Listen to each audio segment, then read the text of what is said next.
Media Vietnam SOHA-VN memperingatkan tim sepak bola Vietnam dan Thailand soal rencana timnas Indonesia menghadapi tim 60 besar dunia di ranking FIFA.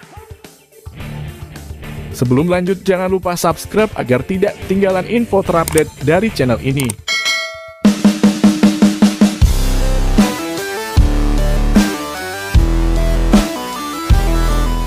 SOHA menyebut, pemilihan lawan top merupakan momentum timnas Indonesia melangkah maju. Setelah 2 kali menang atas Curaçao yang kini menempati peringkat 86 dunia, Ketua Umum PSSI Muhammad Iryawan mengeluarkan pernyataan yang menyenangkan pencinta sepak bola tanah air. Ia mengatakan bakal mencarikan lawan berkualitas bagi timnas Indonesia, yakni tim yang menempati peringkat 60 besar dunia. Timnas Indonesia pun diprediksi bisa mengimbangi kekuatan tim-tim di peringkat tersebut. Sebab, timnas Indonesia diperkirakan semakin kuat dengan datangnya 3 pemain naturalisasi, Jordi Amat, Sandy Walsh dan Sain Patinama. Dengan meningkatnya kepercayaan diri pemain usai 2 kali menghajar Curaçao, serta tambahan 3 pemain naturalisasi, menghadapi peringkat 60 ke atas dinilai menjadi ujian sepadan bagi timnas Indonesia.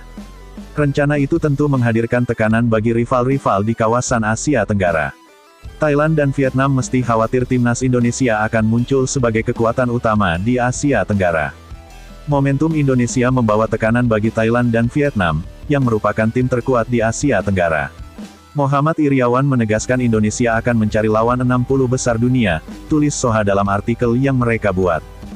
Jika menilik pernyataan Iryawan dan Shin Tae-yong, timnas Indonesia akan bertemu tim seperti Bosnia, Finlandia, Rumania atau Ghana, sambung SOHA.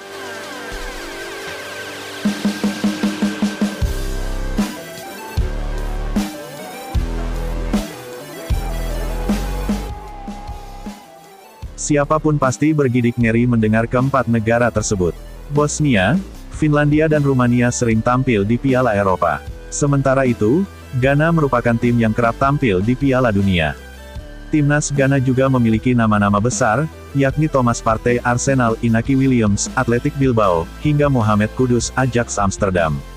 Menarik menanti siapa lawan timnas Indonesia di FIFA Matchday selanjutnya yang berlangsung pada 20-28 Maret tahun 2023.